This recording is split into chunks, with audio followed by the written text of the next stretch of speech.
Hey guys, welcome to the channel. We're back with episode 11 of To Your Eternity, and we just got the first major time skip in the show. So now Gugu is jacked, Fushi is an old man, and Rean is the same. I'm excited to see what happens next, see where they take this. So without further ado, let's just get right into it, guys. As always, click the first link in the description below to watch the reaction video, but don't forget to stay back for the discussion after the video.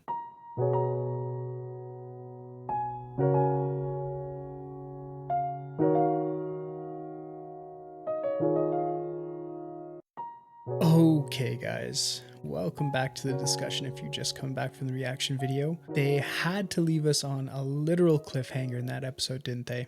Oh, they really got me. Just when they were doing such a good job with that dramatic music reaching a crescendo as Gugu finally tells Rean that he's the one that pushed her all those years ago and it was to save her life and how he got this injury in the first place. Gugu literally falls off of the edge of a cliff and the knockers are back and cutscene because you're gonna have to wait a week to see what happens. This episode started out a little slow but had us totally in its clutches by the end. To be honest, based on, the variety in the OP, I was wondering when they were going to work a proper, romance situation into the story. Rean's supposed to get married to some other person that her father has chosen for her, and she's really in love with Gugu instead, who is also in love with her. It's just classic, typical love story trope. Nothing complicated, it just works. Traditional love story. One of the things that I love about this show and how they really get this to work, they put these great little scores in the background that just really highlight the emotion they're going for, especially when Gugu's talking to Rean on that cliff edge and they're slowly just increasing the tension and building up the atmosphere. If you took the music out of that scene, it would not be able to suck you in nearly as well as it did. I mean, I felt like that was straight out of the Disney playbook, like Hans Zimmer's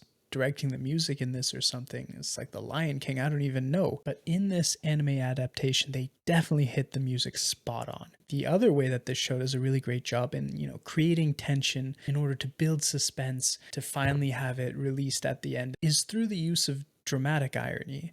And although, you could say it was a little melodramatic, they're kind of making a big thing out of something that didn't need to be a secret, but it definitely does a good job of creating that tension, right? And what I'm talking about here is the fact that Rean didn't know what had happened that day when Gugu saved her life and got injured horrifically, but we as the audience know what happened, right? And Gugu knows what happens as well, but because Rean doesn't know, we get that scene where she's trying to bring Gugu back to Boozman's place, and Gugu's calling her an idiot for being so dramatic about her life and the injury that she got, and it just makes the audience question, okay, when is she gonna find out? When is Gugu gonna tell her? We know she doesn't really know, and we know that when she finds out, there's going to be some reaction, something is going to happen. So we're sitting there in suspense and we're just waiting for her to find out. And what does that mean? I mean, we know she likes Gugu, and I'm pretty sure it would be a surprise to anyone if she ended up being mad about the situation. The only thing you could see her being mad about is, hey, why didn't you tell me this whole time? But at the end of the day, it's the audience that's on the hook with these thoughts, waiting for them to be resolved, right? Now, the next thing I want to talk about, and before I do, I just want to say thank you to the maker, because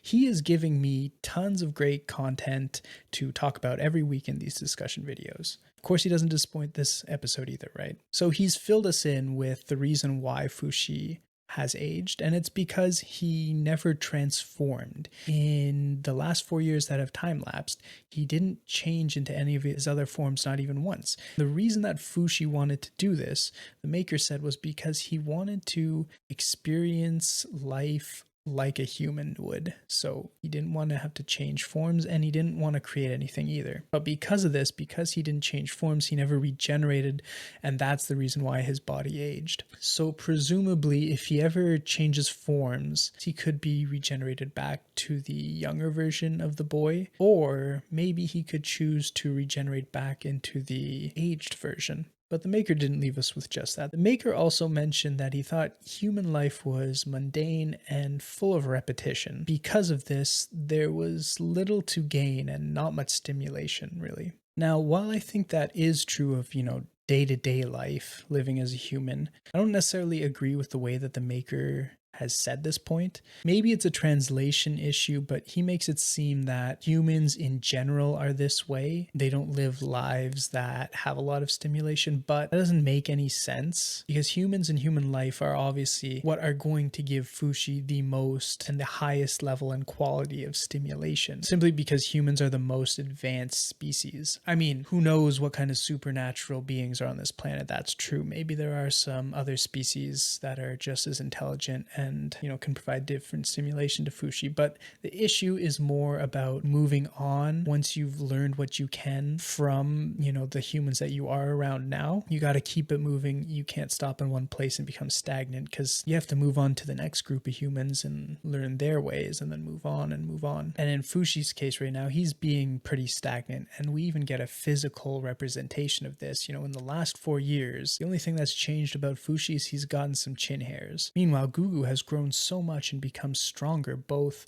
mentally and physically. Literally, he's just jacked. Not only that, but if you want to talk about upgrades in order to fight the knockers, Gugu's literally gotten a physical upgrade. The booze man made him a mask that basically turns him into a giant Zippo lighter, I guess, so he can more easily use his alcohol bladder, which if it works, it works, so I'm not going to complain. But the point is, Fushi could really take some hints. He's gotta improve himself a little too. Otherwise, he's just, repetitive. I mean, even Rean doesn't want to live that way, right? She even says that if she gets married, she's going to become basically just like her mom. She's going to get married to someone she doesn't love and then have children and then continue the cycle, just repetition, nothing new. What's the point? I think actually part of the issue might be Gugu, that Fushi is just choosing to rely on Gugu a little too much. Even Gugu says that he considers Fushi to be a younger brother to him. When Gugu's older brother returned back to try and make some amends, Gugu tells him that being abandoned back then made him miserable. He was in a terrible situation, but overcoming everything was what made him grow and made him strong and made him the person that he is today. He said that he hated himself 4 years ago, and now he doesn't. He likes being himself. Despite the fact that what his brother did was really wrong,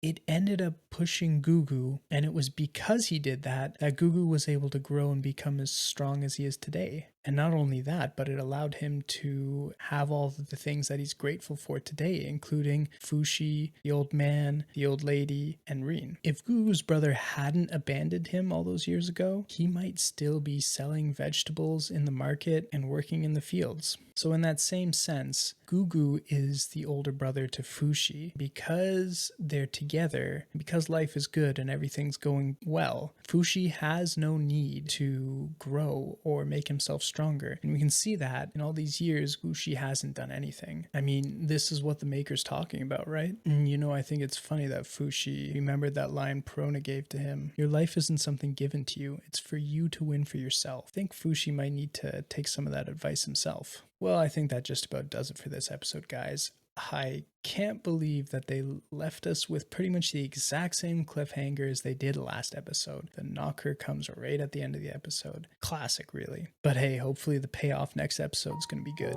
If you guys enjoyed the discussion, a like or a sub goes a long way to helping out the channel. And if you guys want me to touch on anything in the next discussions, just drop a comment below and I'll find a way to work it in. But until then, guys, I will see you in the next episode.